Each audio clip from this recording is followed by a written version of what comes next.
Hi everyone, I'm Miss Kristin and I'm a children's librarian at Dorchester Road Regional Library. Thank you so much for joining me today. This week is International Games Week. If you've never celebrated International Games Week at the library before, it is a week in November where libraries engage with their community and show them the educational, recreational, and social value of gaming. If you've ever been to Dorchester during International Games Week, we usually try to do some programming, maybe a family game night or a puzzle just left out. But right now, unfortunately, we can't do in-person programming, so we are sharing these videos with you. Every day this week to celebrate International Games Week, myself and other Dorchester staff members will be talking about different games, different game types, games we're suggesting that you give a try. We'll also be providing information like the right age range for the games, how many players they have, and what playing the game is like. So you can get some more information before you decide whether or not you want to try to purchase or find a copy of any of those. So International Games Week is a library event, and it's a great way to show that games have a lot of value, not just in entertainment. Gaming can teach some really important skills. It's a great way to practice reading. It teaches logic and reasoning, cooperation, teamwork, critical thinking. You get to practice your creativity and communication skills as well. So all around, games are a great way to learn and play, especially with friends and family. This week, we're going to be showing you all different kinds of games you can check out.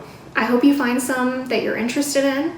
These are all just ideas. You can always go out and find some different types of games, but hopefully these will at least give you some ideas for the type of stuff that's out there. There are a lot of great free resources to find out more about games. A lot of the areas around here have local gaming stores where often they'll have gaming nights, which for the most part, a lot of them are virtual because of what's going on. But those are great ways to learn more about games, maybe even try them out before you purchase them. There's also a great website called Board Game Geek where you can find out more about each game, read some user reviews. There are also a lot of YouTube channels out there if you take a look where you can watch people playing through a game, which can be helpful even after you've purchased a game because it can really teach you how to play the game all the way through without just reading the instructions. So there's plenty of free information out there on games beyond just these videos, but I hope we inspire you to spend some time with friends and family and play some new games. Happy International Games Week. I hope you enjoyed this video, and I hope I see you in Dorchester soon.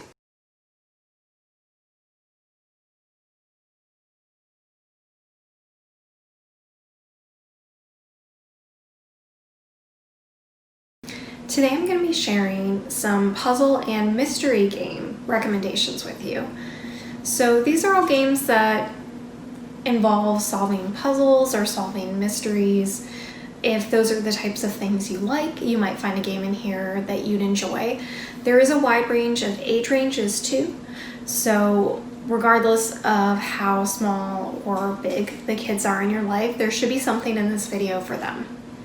The first game I'm going to be sharing is called Mysteria, and it is set in the 1920s. It is about an astrologer who gathers a team of psychics to help him contact a ghost that's haunting his house. The gameplay in this one is really interesting. It's not like any other game I've played. It reminds me almost a little bit of D&D maybe, because there's a very different board setup. There is someone who acts as the ghost during the game, and they have a board where they have different cards for the who, how, and why of why that ghost is in the house, and they use special vision cards to communicate with the other players and help them try to solve what happened to this ghost and why they're still in the house. So one person plays the ghost and communicates with the other players, and all the other players are psychics who are trying to interpret messages from the ghost to solve the mystery.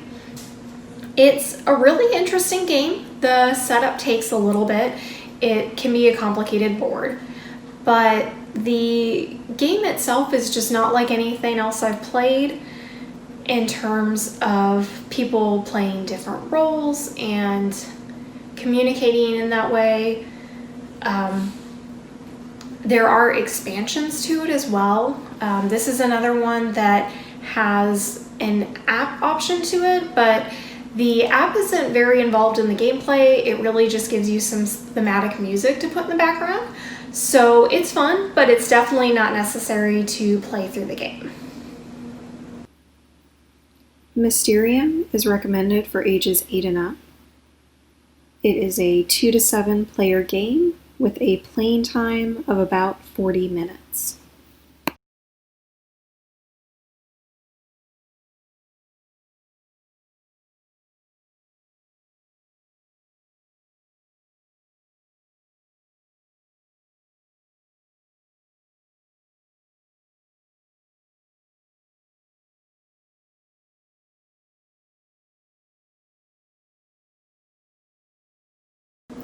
The next game I'm sharing with you is called Betrayal at Mystery Mansion.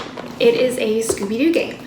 So if you have any Scooby-Doo fans in your family, this could be a really good option. It is actually good for relatively small kids too, which is great. And it is based on the board game Betrayal at House on the Hill. So if you played that one, this is meant to be a more family-friendly version of that, and it is a game where Scooby and the gang are in a mansion and they're trying to foil a villain's plans, much like they do in the series. There are different mysteries throughout the game, so you can play it multiple times and get different experiences out of it. It's interesting too because the gameplay is divided into really two different types of games. In the first one, you are putting down room tiles, searching for clues, and then when you hit a certain number of clues or you roll a certain number on the dice, you enter a phase of the game called the Haunt, where one of the characters goes from playing someone from the Scooby game to being the villain, and they get one handbook and everyone playing as a Scooby gang gets another. And you start playing against each other. So it goes from cooperative to competitive. So you get the best of both worlds in this game. And it's just a really interesting game with that dynamic to it. It's really fun. The rules aren't too difficult, but it is a little complex. You're going to want to spend a little time reading through the rule book, especially because there are multiple rule books. So just be prepared to spend time reading through it. It's not a game that you can just open up and play right away. It's going to take some time to learn. And if you do like this and you've got some older kids, you can always check out Betrayal at House on the Hill, which this is based off of. But with this particular game, there aren't any expansions. This is it. But there are different cases, so you can keep playing and try out different cases with different villains. And the great thing is all the villains are based off of classic Scooby-Doo episodes, so there's a lot of nostalgia in this game for Scooby-Doo fans. Betrayal at Mystery Mansion is recommended for ages 8 and up. It is a 3 to 5 player game with a playing time between 25 and 50 minutes.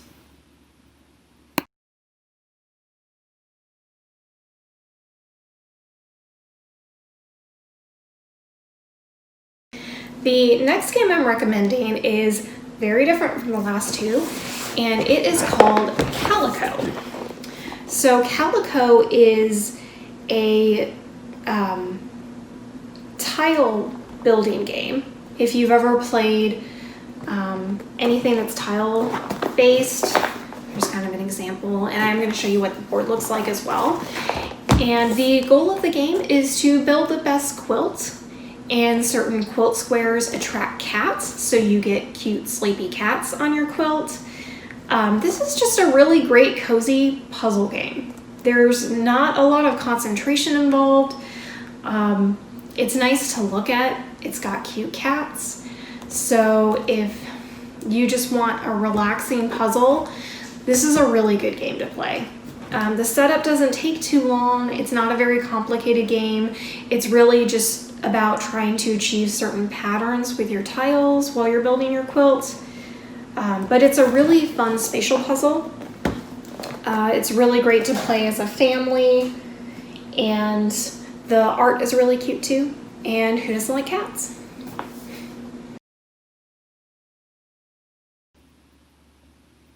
Calico is recommended for ages 10 and up. It is a 1 to 4 player game with a playing time of 30 to 45 minutes.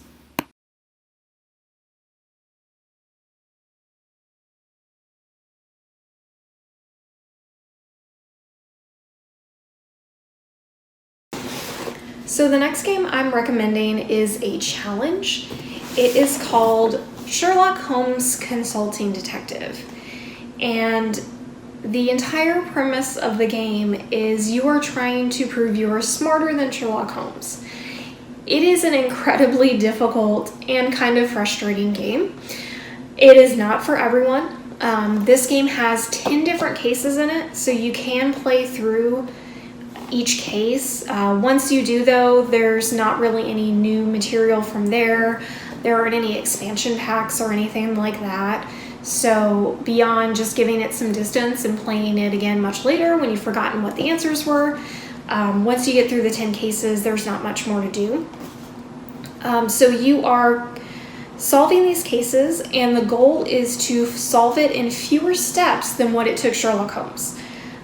You've got some interesting resources. You'll get a case book for each case, and you have local newspapers you can page through for hints. There's a map of London and a directory of London as well, and you use those materials to decide where you're going to travel to search for clues, and each of those moves count against you, and you're trying to do it in fewer moves than what it would take Sherlock Holmes. It's a long game to play. You're going to want to invest at least an hour.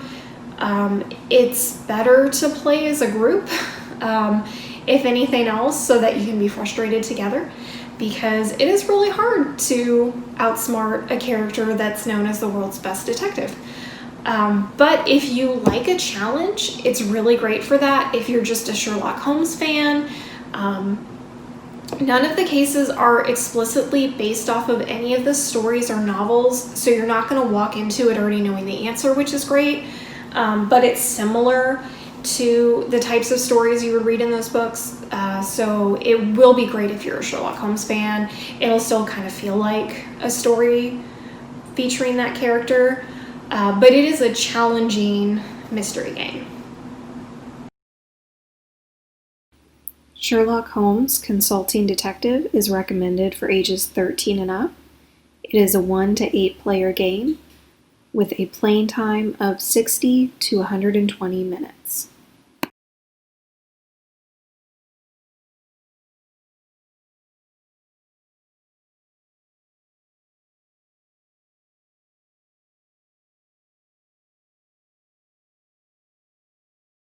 The next game I'm recommending is called Suspicion, and Suspicion is about a party full of jewel thieves, and you are all in that mansion full of jewels, and you're trying to compete against the players to collect as many jewels as you can without being caught yourself.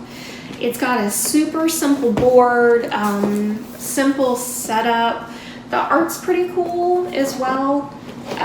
You are trying to unmask the other thieves while thieving yourself, and it's a very straightforward, easy game to play. It doesn't take long to get through a round, definitely less than an hour, but it's different every time because you're different characters. And it's got a really fun little scorecard, if you can see that. If you remember playing old Clue games that came with little cards so you could keep track of who's who, it's similar to that. But this is a fun mystery game. Really simple playthrough. You can definitely replay it more than once. It doesn't have any expansions, so this is all that you get with it. But this is one where you can really pick it up and get the board set up in a few minutes and start playing right away. It's not a hard one to learn. But this is another option if you want to test your deduction skills. Suspicion is a really great, fun way to do that. Suspicion is recommended for ages 10 and up. It is a 3 to 6 player game with a playing time of 60 minutes.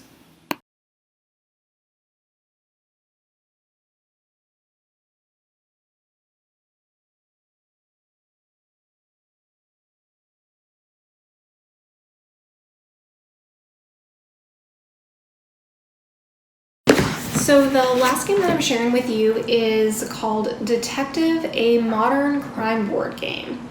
And this one is very different because you log on to the internet for it. You will need access to an internet browser to play this game. So if that's not something you have, this may not be the game for you. But if you do have access to an internet browser, this is a really interesting crime-solving game because you log into what looks like a database. You search it for evidence and clues to build a case. You're using modern tools to solve these crimes. It does have a card-based dynamic to it as well. You are using some cards throughout the game on your board. The fun thing too is it's all cooperative. You're all investigators playing together. You use the online database, and you can also use their website that they give you to download additional cases. So if you play through all the cases that come with this game and you still want more, there are options for that. But this is a more modern detective game. You're not going to be leafing through newspapers. You get to pull up a laptop and sift through information and use a variety of media, watch videos, read reports, look at pictures of evidence. So it's a lot more immersive than the typical mystery games, which I think is really cool. It's definitely unique. It's not going to be like other games you've played. And if you like the idea of a more modern, immersive detective game, this one's a really great fit.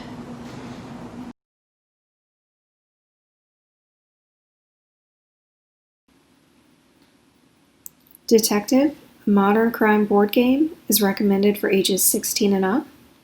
It is a 1 to 5 player game with a playing time between 120 and 180 minutes.